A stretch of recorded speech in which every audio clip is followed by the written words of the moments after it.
He stood quietly in the corner of the Navy gym, mop in hand, wiping away the last traces of sweat and chalk from the floor.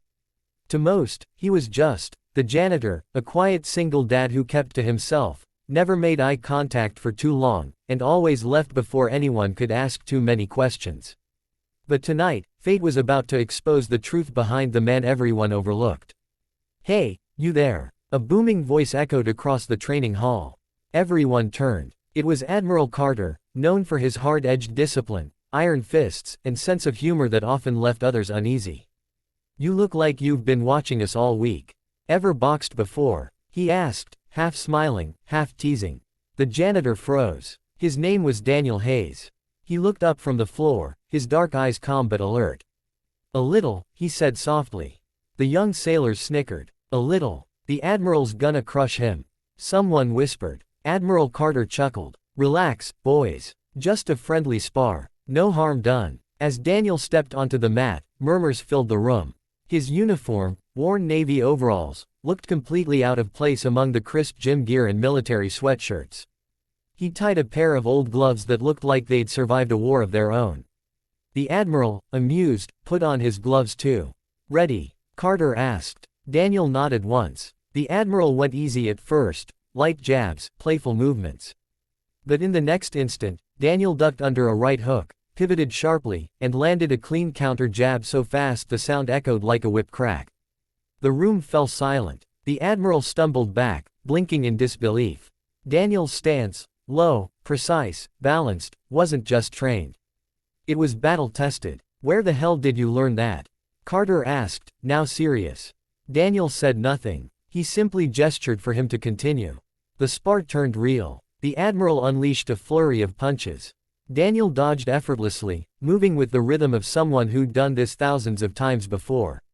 Then, in one perfect sequence, Daniel stepped in, blocked, twisted, and with a lightning-fast strike, dropped the Admiral gently onto the mat.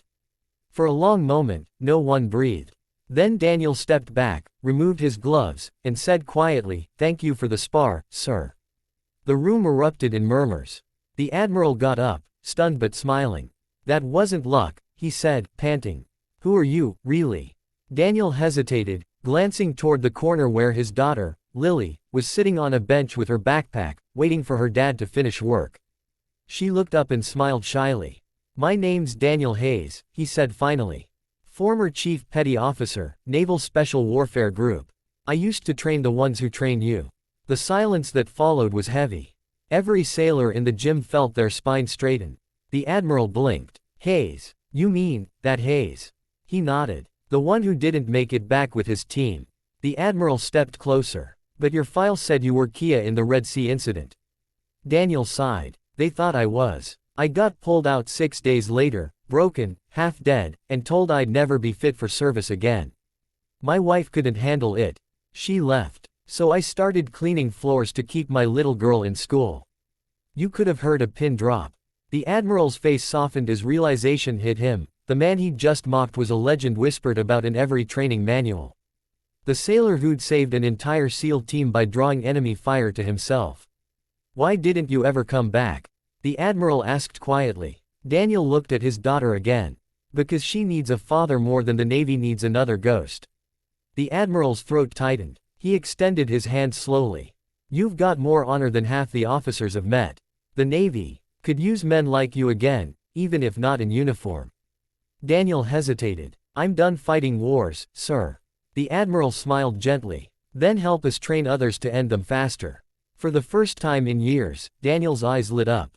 The offer wasn't about rank or recognition, it was about purpose. Weeks later, the same sailors who once laughed were standing at attention as Daniel entered the gym, not as a janitor, but as Instructor Hayes. His uniform bore no medals, no ribbons, just a name patch stitched by his daughter's small hands. During his first lesson, he stood before the recruits and said, "Discipline doesn't come from power.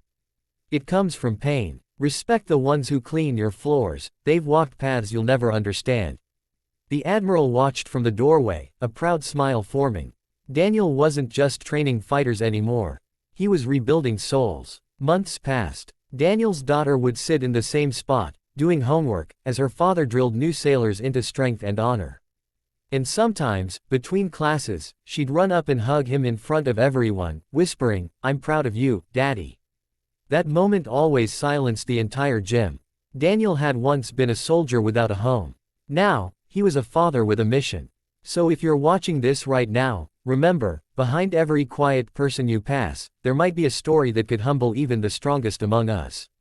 If this story moved you, take a second to like this video, share it with someone who needs hope, and subscribe, because real heroes aren't the ones who shout the loudest, they're the ones who rise quietly when no one's watching.